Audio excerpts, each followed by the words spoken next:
This is the episode that has to do with the Ponfar, B'Elanna, and of course the thing it's most known for, the first Borg episode.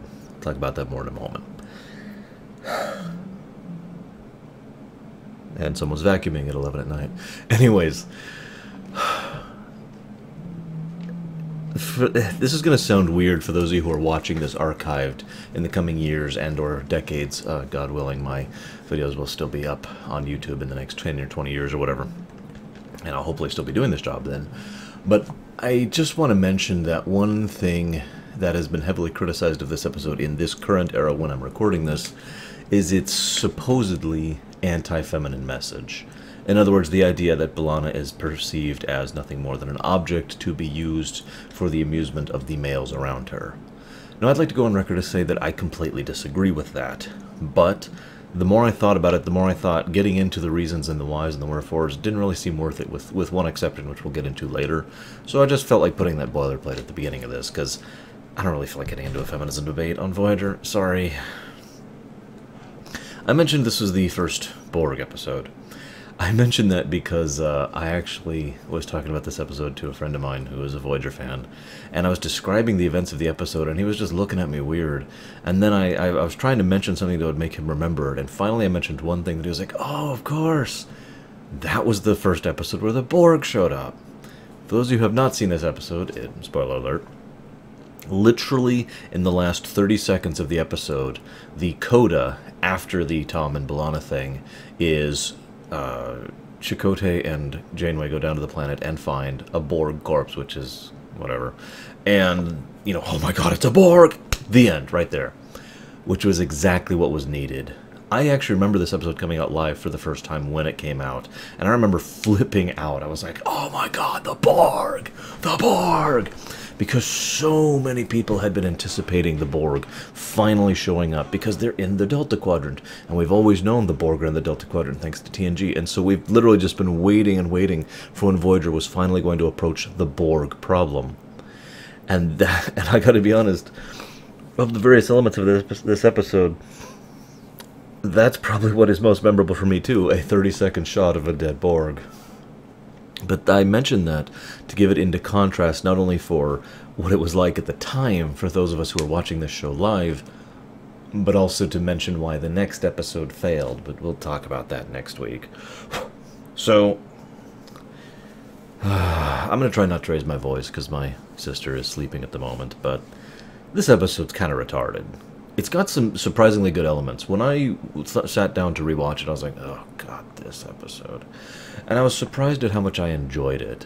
Definitely good performances on the parts of the Roxanne Dawson and the gentleman who plays McNeil, who plays Tom Paris. Good performances on their part really help elevate this episode, and the perspective they take with regards to the Doctor and the Ponfar and Vorik is actually pretty well done, all things considered. So those things I feel helped elevate this episode above the fact that there's no getting around it. The plot of this episode is retarded. Let me digress for a moment. Ponfar, for those of you who are not big Trek fans out there, is a time... It's been theorized what actually causes it, but it's effectively a time in a Vulcan's life, not a young Vulcan's, just a Vulcan's life, when they have to go and mate. Now, the first time this happens, they're expected to choose a mate. It is worth noting for various purposes, and I kind of mentioned this back in Alter Ego as well, that Vulcans mate for life. In other words, when they say mate, they don't mean, hey, let's go have some fun. They mean, I want to be your life mate for the rest of our very long lives, because Vulcan lived for multiple centuries. And I just mentioned that to get across the significance of that. This is one of the points I mentioned of why I don't think this is really an anti-feminine thing. Vorik did not want to screw B'Elanna. he wanted to be with her for the remainder of his adult life. At least until she passed away over time, because he would live longer than her. And he was committed to that idea in action, and showed every interest in doing so. Not just logically, too. But I don't want to get too much into that. The thing that's stupid about this is Starfleet has never really had a problem with this, despite having a huge prolific-ness of Vulcans in Starfleet, because Starfleet is where home is. I mean, imagine, to give you a little bit of perspective, let's imagine for a moment that you have to go, I'll use the Earthbound example. Let's say you have to call home every, so often, every couple of years. If you don't, you die. We'll get into that in a bit. But if you don't, you die. So, no problem, as long as you live anywhere where a phone exists, right? Now imagine you're in Alaska without a cell phone. And, let's say that having to call home thing in the particular Earthbound idiom is a commonality. It's something that you know and all Vulcans, or whatever you want to call yourselves, know about. Here's the first reason why this plot is stupid. The fact that they didn't get back in Caretaker indicates that the Vulcans on the ship, and by the way, thanks to other episodes, we know there are more Vulcans in addition to Tuvok and Vorik. The Vulcans on this ship should have immediately, especially since this would be very logical, gone through great lengths in order to try and come up with some logical solution to the Ponfar problem. Tuvok himself actually later goes through the Ponfar in a subplot in an episode where it's treated as a joke. And I just stress that because the entire plot of this episode is the Ponfar is going to kill 2 people if it's not dealt with.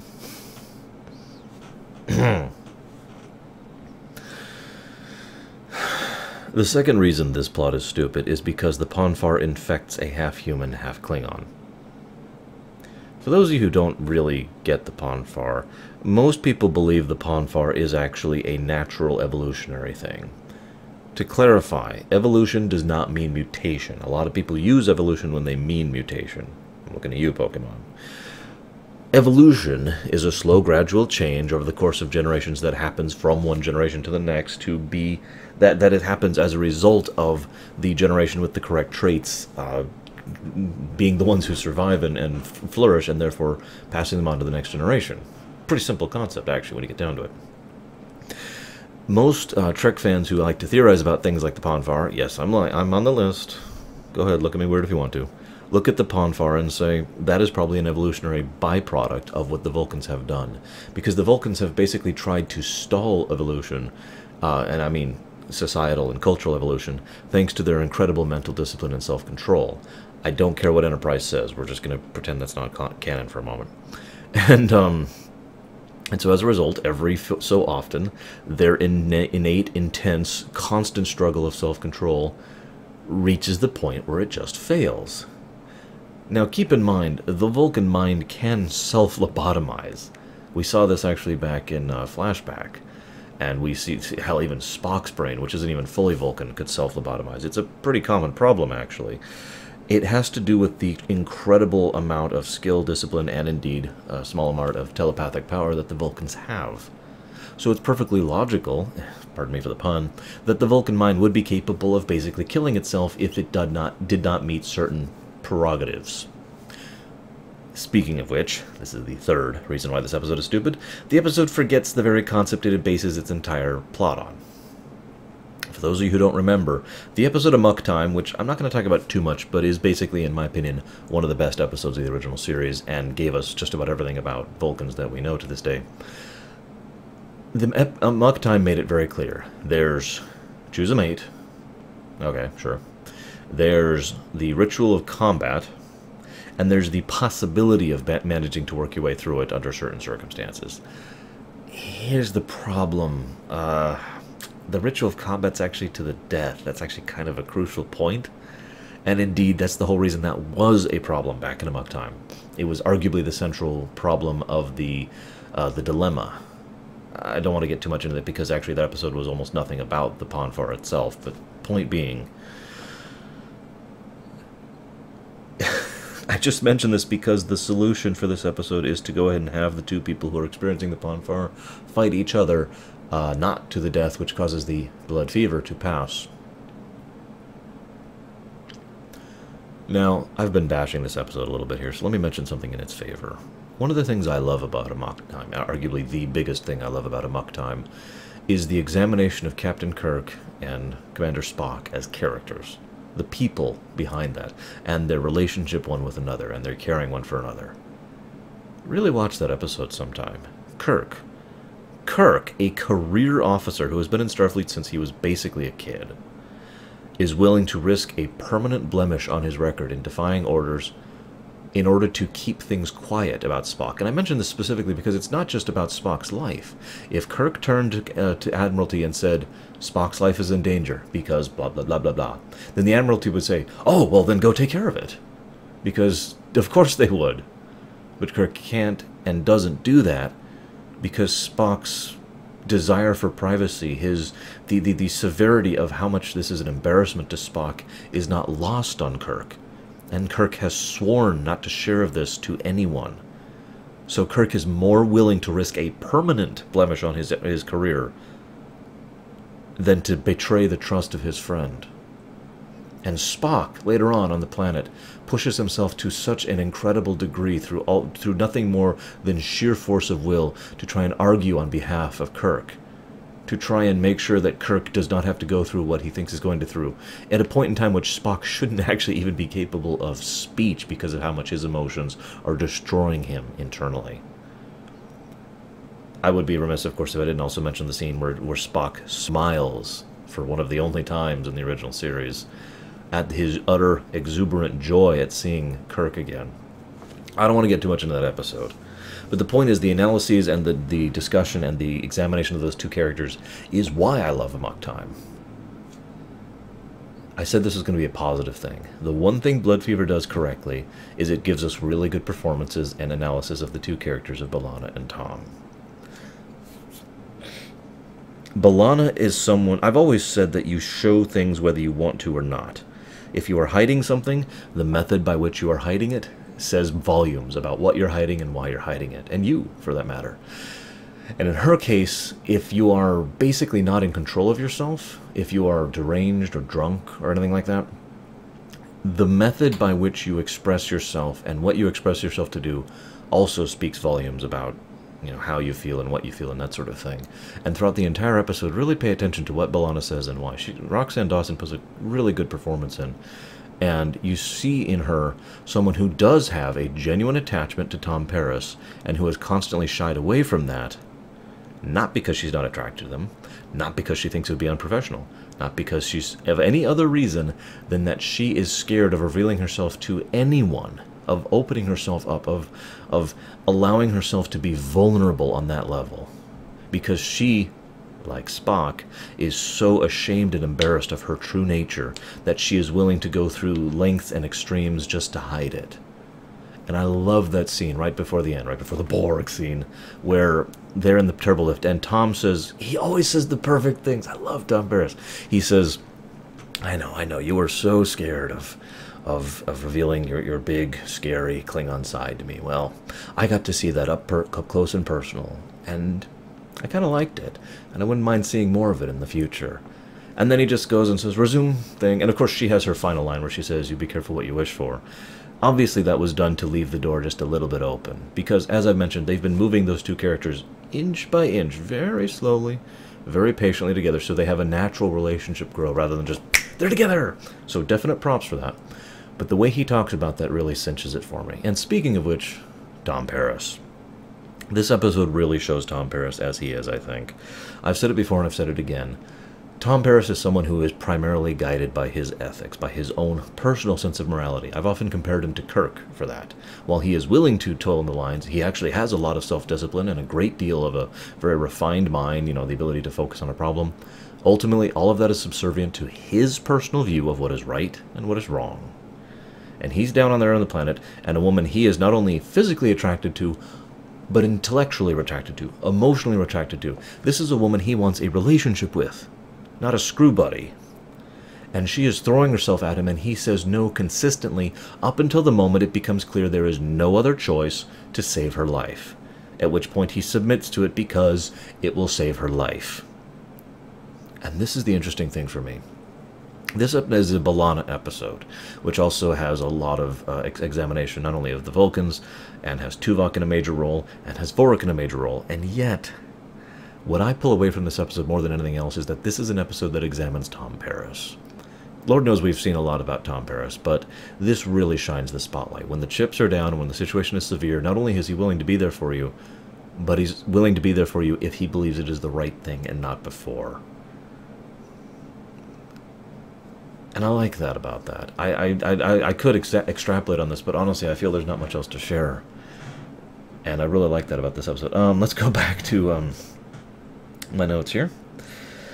I do find a certain interest level of the political intrigue of scavenging and claimed territories. I don't know how to explain what I mean by that, though. I mean, back in the Alpha and Beta quadrants, those places have been well mapped and charted out to the nth degree, at least the majority of known space, right? So there's not really scavenging per se, as so much as I'm going to try and steal from this particular area because I know it's taken or claimed by blah. In the Delta Quadrant, they know nothing. So they come across a planet, and they actually made a show of this right at the beginning, which I liked, where they talk about, you know, we need to make sure there's no knowledge of any people, there's nothing in the orbit, there's no life signs, there's no anything. They go out of their way to verify that there's nothing here, and yet the possibility still exists it could be claimed territory. I mean, there's two very big possibilities for that happening. Number one, an alien race has come, surveyed it, gone back to their planet, possibly slower, because Lord knows most people don't have warp drive as sophisticated as Starfleet does, let alone Voyager itself, and is going to get people to come and actually colonize it, or mine it, or, you know, do whatever it is they do with it. And that delay period is when you happen to show up in order to scavenge it. Or B, something that's happened in real life a lot, they claimed it and haven't actually done anything with it yet because the claiming was the part. It's a political thing, you know, well, we claim this system, well, we claim this system, you know, that kind of a thing. And Voyager just kind of showing up and scavenging it is fascinating to me because it's the kind of thing I don't condone. It's not, I mean, to put this clear, it's not something I am saying is wrong. It's just fascinating to me the levels of political ramifications that could come from having to scavenge for supplies like Voyager does. Lord knows they try to trade whenever they can, but that's not always going to cut it, and Voyager itself has shown that many times. Anyways, I digress. Okay, so I think we've talked enough about positive things. Let's talk about the negative things in this episode. The music. I think I've mentioned this before. I don't actually recall. Ron Jones, I think I'm getting the right name right. I could be wrong.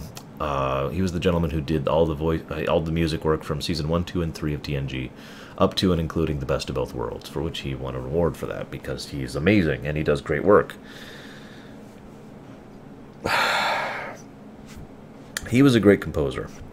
Rick Berman, who, as we've all established, is more or less literally the reason Star Trek died, and is more or less literally the reason why Star Trek was kind of crap in its last few years there. At the end, you know, most of the problems in Voyager could be pointed at him, and virtually all the problems in Enterprise could be pointed at him, but I digress. Rick Berman said, no. Music in a television show should be something you don't notice. It should be something it has to be there, but, you know, it's like a toilet. It's like, you know, the ground under your feet. You're not really supposed to notice the sidewalk you're walking on. It's just supposed to be there. So rather than having, oh, I don't know, good music, instead we have wallpaper paste. Now that's how I've always described the music of most of the latter end of, you know, of Star Trek's music in general. It's really bad in Enterprise, but it's also pretty bad in Voyager. This episode is one of the first episodes where the music selection actively bothered me to the point where I made a note of it on my notepad. Several scenes come to mind, but the one that comes to mind most specifically is when they're going through the tunnel. There's this faux military march song going on as they're going mining in a tunnel. And then there's supposed to be like some danger music, and instead it sounds like, oh my God, there's some danger here, you know. It sounded like whoever was in charge of the music just fell asleep that day and said, put on whatever. But again, it's not just this episode's problem, because it's a problem throughout Voyager as a whole. Very recently, during my Dragon Age stream, I talked about the concept of the little details matter. For those of you who didn't catch that, I'm going to summarize briefly. Let's say you're going on a walk, and you're enjoying the walk, and there's all sorts of variables that are determined, big variables that will determine if you like that walk, where you go, the temperature, your mood, if you have music going, what you see, you know, if it's cold, if it's raining, etc., right? But the things that really matter, that really make a great walk instead of a good walk or a bad walk or whatever, are the little details. Let's say you're going on that walk and there's a little shoe, or excuse me, there's a little rock in your shoe. You can't get rid of it. It's just there. So every step you take with that foot, there's just this little pain in your soul. Those kinds of tiny little things that are omnipresent, that are always there, are going to bring down your enjoyment, even if they aren't a big thing. Because they are a little thing. It's just a tiny little rock, and it's just a little pain.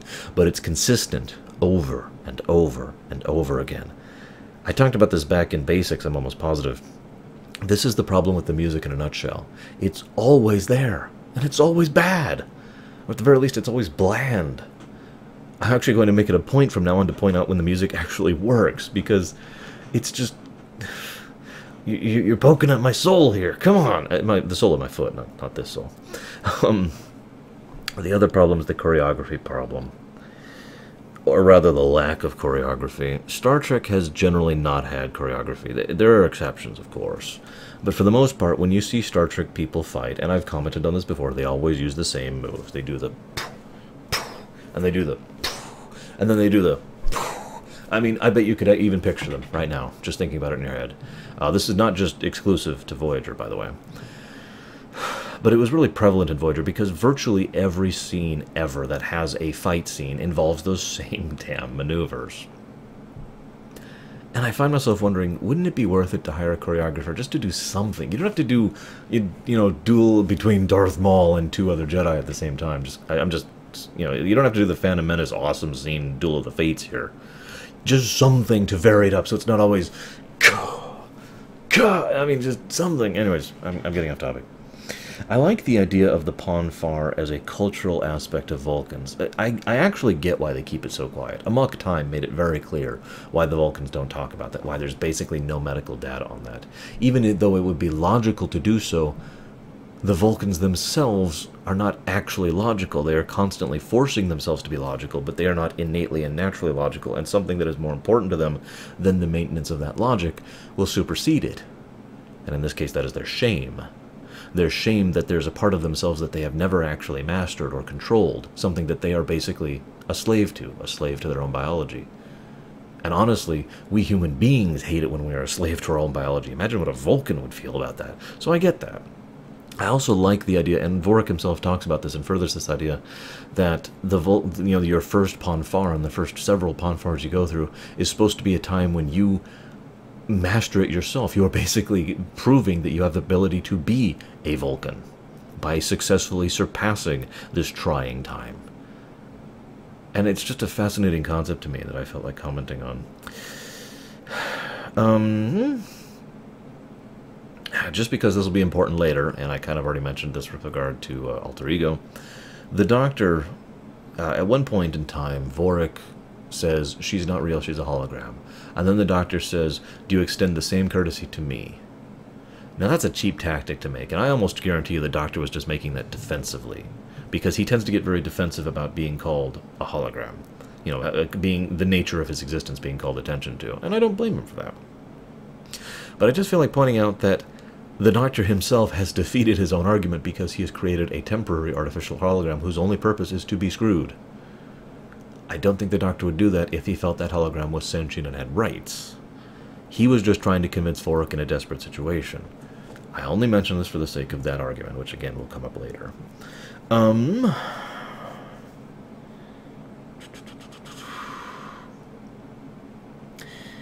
One of the things I loved about this episode was the discussion of the invasion by the Borg. By the way, sorry for spoiling it, it's the Borg.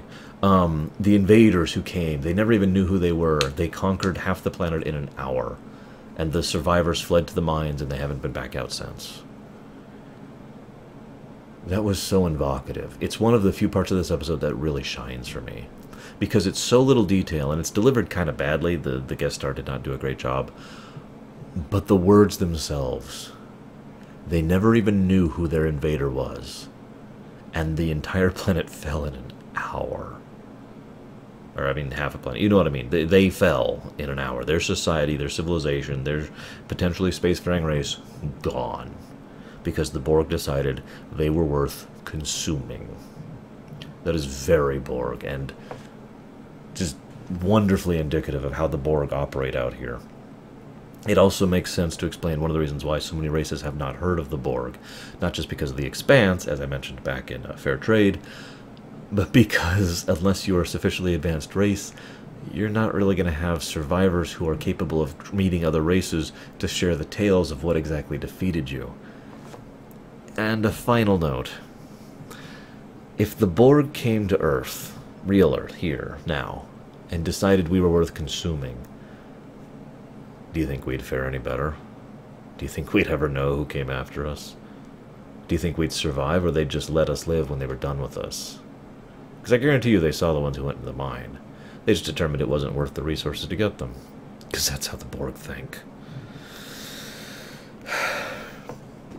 One final note before I get to my last actual note. I like the performance of Tom during the scene where he finally agrees to have sex with B'Elanna, and the fact that he is so obviously uncomfortable. The whole time he's like, it's the exact kind of thing that happens when, I mean, you know what it's like. Okay, I don't know how to explain this probably. It's a moment that he probably wants to enjoy, and the whole time he's just like, obviously feeling guilty, obviously feeling ashamed, obviously feeling uncomfortable, and it taints every single thing he does. He's like going through the motions. And I loved that because, again, very indicative of Tom Paris as a character. Now, despite my aggravations at the setup and plot of the episode, like I said, this was overall a good episode, and honestly, you know, if I was doing a ranking system, this would actually rank pretty decent, you know, above average, definitely. Right up until the end. Everything up until the point in which Vorik interferes at the end makes sense, is revealing about characters, is engaging, interesting, or at the very least, not completely disinteresting. And then Vorik just magically disables shuttles, transporters, and communicators somehow for a temporary period of time, because obviously they get back to the ship, and obviously he had to have a way to get back to the ship, and does this without getting caught, and then gets down to the planet, that's never discussed either, just so he can claim B'Elanna as his mate, because he is fully enraged after having been medically scanned by a thing that was actually on his neck, directly interacting with his brain, that probably would have told the doctor if something was wrong with him in this situation. So far, this is just ludicrous and ridiculous. Then B'Elanna insists that she will be the one to defend herself. And yes, by the way, it is called a defender. And then Tuvok insists that letting them beat each other, the crap out of each other, is the logical course of action. I want to remind you again, the right of combat was to the death. That was the whole point of Amok Time. Just pointing that out again. This is the scene that I will agree is just kind of dumb. And from what I've talked to a few people who do agree this episode is anti-woman, every single complaint that was ever levied was always at this one scene. And ignoring the rest of the episode, which I feel was well-constructed, well-designed, and not particularly misogynistic or anything like that, I will agree this one scene was just kind of over the line for me. What would they have done if Vorik had won, I wonder? What would they have done if the blood fever hadn't faded and they had to kill one of them? What would they have done if it didn't work, period? Because after all, she's not a freaking Vulcan. She's a half-human, half-Klingon who has been infected by the Ponfar. Like, the Ponfar's a goddamn disease. Everything about that scene was just terrible. And Tom and Chakotay and Tuvok are just watching like they're powerless and don't have phasers with a stun setting on them. I mean, oh my god. One comment was made by Sci-Fi Debris. I hate to send more traffic to that guy. I mean, Lord knows he's got way more traffic than I do. But he's a good guy and he does good stuff. One comment he made with regard to this episode was that nothing that Tuvok says in this particular scene actually makes any logical sense. The way he's acting is literally like this is some kind of softcore porno, and this is all just a ridiculously stupid setup for Vorik and B'Elanna, or Tom and B'Elanna, or whoever, to go at it, and that's it. And that's all I have to say about that. Despite that ending, the coda, I mean, the whole episode was kind of like this. I'm like, okay, still with it. Still good Tom stuff, good stuff. And then there's this scene. But then immediately after that is the scene with Tom and B'Elanna in the turbolift, which was good. In fact, it was great. I loved it. I already talked about that. And then the Borg. And the Borg reveal was done basically perfectly. The only way that you could do it better is to make it so the whole corpse wasn't there. Because the Borg don't leave behind corpses. That's it, though. If you had just... It was such an amazing scene. It didn't linger. It actually had appropriate use of musical ting, so we'll put that for one on the counter there. And it ensured the audience would be very much paying attention to their television screens the next week when Unity comes out. We'll talk about that one next week. See you around, guys. Yeah, I know. You're afraid that your big, scary Klingon side might have been showing. Well, I saw it up close. And you know, it wasn't so terrible. In fact, I wouldn't mind seeing it again someday.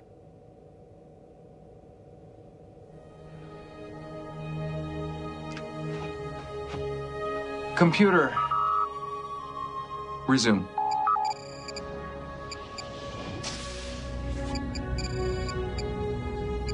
Careful what you wish for, Lieutenant.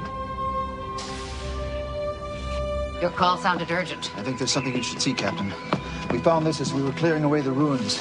Undoubtedly, one of the invaders who destroyed this colony.